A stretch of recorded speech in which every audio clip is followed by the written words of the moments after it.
Jadi saya pun dah kenal dengan bahagia Fadil Ustaz Zakaria dengan pengajaran kaedah belajar Al-Quran secara haraki ni kan. Jadi saya bagi kredit kan. Jadi ucap tahniah kepada Ustaz Zakaria yang bawa satu lagi kaedah bagaimana nak cepat belajar Al-Quran tadi kan. Jadi tuan-tuan dan puan-puan, sedang penonton yang dikasih sekalian, ambil kesempatan kan, untuk improvekan bacaan Al-Quran kita ini dengan kaedah yang baru ini kan. Yang penting kita nak ambil mutiara Al-Quran itu. Yang ditinggalkan oleh Nabi sallallahu alaihi wasallam itu, taraktu fikum amrain, yang aku tinggalkan kepada kamu dua perkara yang kamu tidak akan sesat selama-lamanya selagi kamu berpegang kepada dia, iaitulah Al-Quran dan sunnah Nabi sallallahu alaihi wasallam. Jadi untuk kita pegang elok-elok, kita kena tahu baca kan? Tahu baca, dan kemudiannya kita terus proses lagi kepada tahap yang kedua. Setelah kita baca, kita faham. Ini tanggungjawab kita terhadap Al-Quran. Baca. Maka sebelum itu kita proses membaca Al-Quran. Bagaimana cara pembacaan yang betul kan? Yang bertilawah, iaitu kita faham, tanggungjawab kita faham Al-Quran kan? Sebab disebutkan Al-Quran itu sebagai masdar litaqah, sumber kepada seluruh kekuatan kan? Ada dalam Al-Quran kan? Kalau seorang pendakwah tadi dia merasa sedih kan? Dakwahnya ditolak, dia baca kisah-kisah yang ada dalam Al-Quran kan? Nabi Nuh berdakwah alfun illa khamsin, 1000 kecuali 50, maknanya 950 tahun dia berdakwah. Kita baru berapa hari dia berdakwah. Tak payahlah sedih kan? Jadi nak ceritanya, Al-Quran menjadi sumber yang merawat hati kita kan? Jadi insyaAllah mudah-mudahan dengan pendekatan kaedah haraki tadi dapat membantu kita untuk rapat dengan Al-Quran. Tuan-tuan dan puan, rapat dengan Al-Quran ini adalah merupakan sangat perkara yang sangat penting kan? Yang disebutkan Nabi sallallahu alaihi wasallam kan?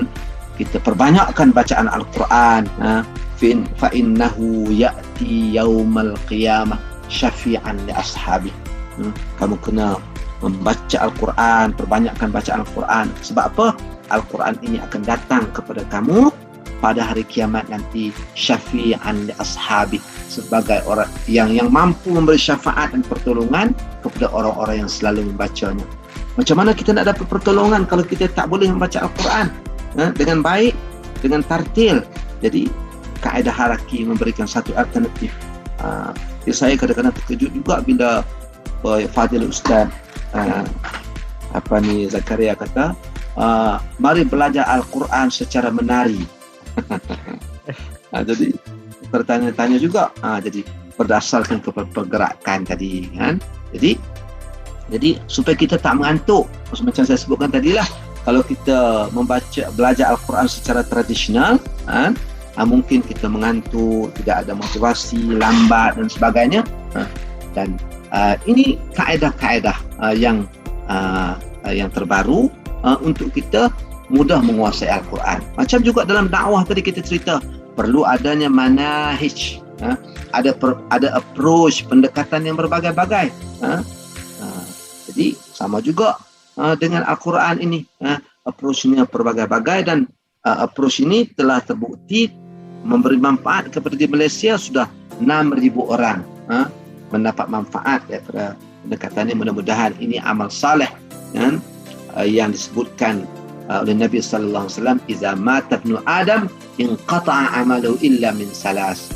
Apabila kembalinya anak Adam, matinya anak Adam, terputus amalannya kecuali 3 perkara. Ilmu waladun salihun yad'ulah, ataupun ilmun yuntab, sadaqatun jariyah, sedekah jariyah, kemudian ilmu yang bermanfaat seperti ilmu pengajaran Al-Quran ini, anak yang saleh. Jadi mudah-mudahan yang Nabi SAW menyebutkan, khairukum man ta'allama al-Quran wa 'allamahu, sebaik-baik kamu adalah orang yang mengajar Al-Quran yang belajar Al-Quran dan mengajarkannya pula. Jadi kita mudah-mudahan dengan pendekatan yang baru kaedah haraki ini dapat memberi saham besar kita kepada umat Islam di Malaysia untuk jinak kepada Al-Quran, membaca Al-Quran dengan baik, dan insya-Allah mudah-mudahan dengan itu kita mendapat perlindungan daripada Allah Subhanahu Wa Taala di dunia dan perlindungan di hari akhirat. Yang Nabi SAW sebutkan, nawwiru buyutakum wa quburakum, atau kama qala, terangilah rumah kamu dan kubur kamu dengan apa? Bi qiraatil Quran, dengan membaca Al-Quran. Jadi kaedah membaca Quran ini kita kena belajar, antaranya kaedah haraki. Mudah-mudahan Allah Subhanahu Wa Taala memberikan keberkatan dalam kehidupan kita, kehidupan bersama Al-Quran. Inilah dia kehidupan yang disebut sebagai ghayatul qaswa, kehidupan yang abadi, kebahagiaan yang abadi apabila kita bersama-sama Al-Quran, hidup dan mati kita dengan Al-Quran.